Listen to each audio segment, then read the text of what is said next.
A beloved Milwaukee high school football coach and counselor tragically died during his fight with cancer after the facility that was treating him just simply ran out of the life-saving chemotherapy that he desperately needed.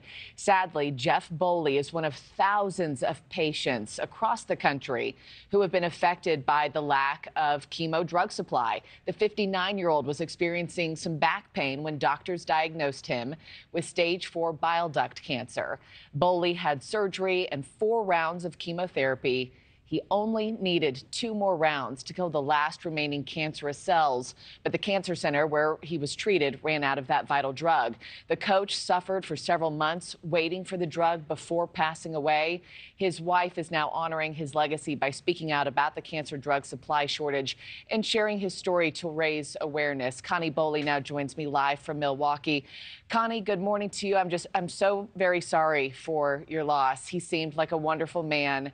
How are you doing now, 4 months after his passing?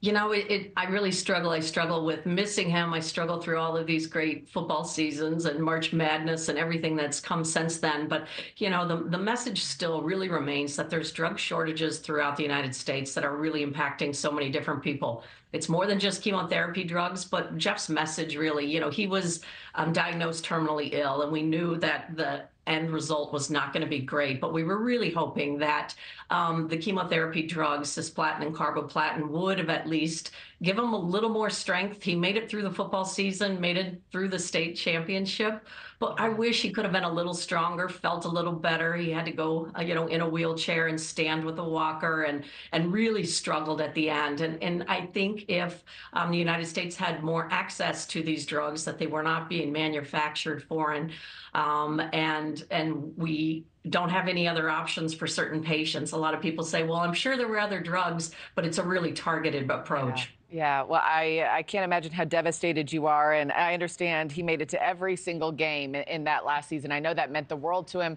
but it almost, you know, when I heard your story, it almost doesn't even seem real, right? That in 2023, 2024, life-saving chemo drugs could just dry up and be hard to find. I mean, what was your reaction when doctors said that what he needed was no longer even available?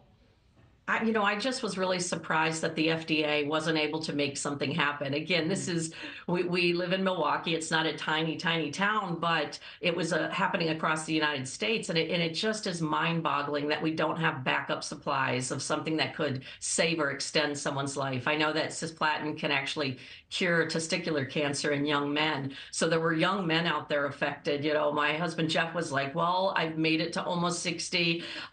You know, I feel really bad for this younger generation that's impacted also. And I think he really wanted the message to get out. He hated to share his private life, but we couldn't believe no one was talking about it. The first we heard about it, even though I've had many other family members go through tragic cancer situations, and the first we heard about it was in the doctor's office in May when we were waiting for his next round. Yeah, well, it doesn't even seem real. I'm so sorry for your loss. I know you're continuing the fight for him. Connie Bolle, thank you for joining us, and we're thinking of you and your family in this time.